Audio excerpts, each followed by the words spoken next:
ये जो वोट देना बहुत ही जरूरी है, क्योंकि लोकतांत्रिक देश में वोट ही है जो इस देश को नीचे गिरा भी सकता है और उठा भी सकता है। इसलिए इस अभियान का बहुत मुख्य उद्देश्य यही है कि इस राष्ट्र को विकासशील राष्ट्र की ओर ले जाना, विश्व गुरु बनाना। इसमें हर किसी का योगदान होता है। अगर हम सोचेंगे कि नहीं केवल मोदी जी इसके जिम्मेदार हैं देश को ऊपर उठाने के लिए, तो गलत होगा। और आप देखें कितना व्यस्तता के बाद भी मोदी जी ने युवाओं को संबोधन किया, राष्ट्र के हर युवा से जुड़ने का प्रयास किया। वो शायद इसलिए कि वो बताना चाहते हैं कि इस राष्ट्र के निर्माण में हर एक किसी का योगदान होता है, चाहे वोटर नहीं भी हो उसका भी योगदान होता है। और इसका जीता ज्यादा उदाहरण ये है कि सीतापुर विधानसभा 76 साल तक यहाँ कभी कमल नहीं खिला, बीजेपी कभी जीत नहीं हासिल हुई, लेकिन इस कमल खिलाने में जो वोटर नहीं था उसका भी योगदान। जो वोट नहीं दे सकता था वो वोट दिलवाया, अपने माता पिता को बोला है। तो सोचिए कि वोटर होना इस राष्ट्र के निर्माण में ही जरूरी नहीं है, हर किसी का योगदान होना चाहिए। और यदि आप वोटर हैं, नव मतदाता के उस सूची में आ रहे हैं, तो ये आपका सौभाग्य है कि आपको इस देश के उन्नति और तरक्की में एक अपना सहभागिता देने का, चुनाव देने का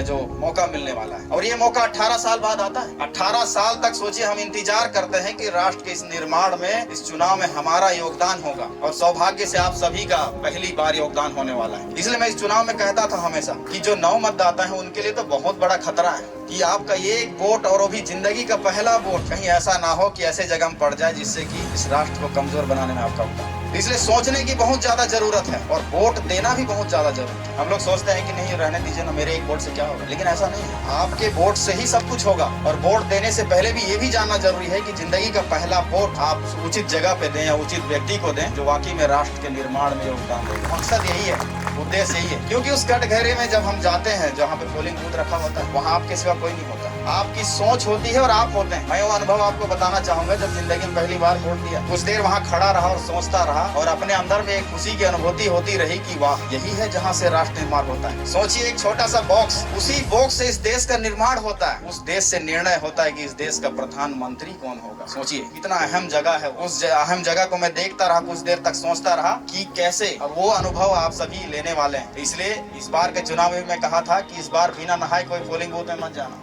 समझ रहे हैं। इसलिए आपको भी कहना चाहता हूँ कि लोकसभा चुनाव आ रहा है और लोकसभा इस देश की बहुत बड़ा चुनाव, जिसमें हम ये निर्णय करने वाले होते हैं कि राष्ट्र किस दिशा में जाने वाला है, समझ रहे हैं। इसलिए आप सभी भी जिस तरह से अपना मंदिर जाते हैं, कोई चर्च जाता होगा, कोई गुरुद्वारा जाता है, हम सभी नहा के जाते हैं, बहुत साफ सुथरा होके तैयार होके जाते हैं, अपने अपने वेशभूषा में जाते हैं। तो उसी तरीके से भी एक मंदिर है। इस मंदिर से आप ये निर्णय करने वाले होते हैं कि आपकी सुरक्षा किसके हाथ में, आपकी शिक्षा किस हाथ में जाने वाली है, आपका ये देश राष्ट्र किस हाथ में जाने, तो है ना एक मंदिर। इसलिए मैं कहता हूँ कि जब वहाँ जाना तो एकदम आस्था के साथ जाना और ये सोच के जाना कि यदि मैं बेटी हूँ इस देश की तो मेरी सुरक्षा के लिए मैं वोट दे रही हूँ, समझ रहे हैं। यदि मैं शिक्षा के लिए संघर्ष कर रही हूँ तो ये मैं अपने बेहतर शिक्षा के लिए वोट दे रही हूँ। और उसी भावनाओं के साथ आप वोट करना। जरूरी नहीं है कि राम कुमार टोप्पो आने वाला सदियों तक यहाँ रहे, आपको आगे आना चाहिए। और वाकई में आप में उतना सामर्थ्य है। आप कहते हैं चैलेंज से कि मैं सीतापुर को चला सकता हूँ, उस मंजिल तक दिखा सकता हूँ। राम कुमार अपना सीट छोड़ के आपको प्रमोट करेगा, ये वादा करता है।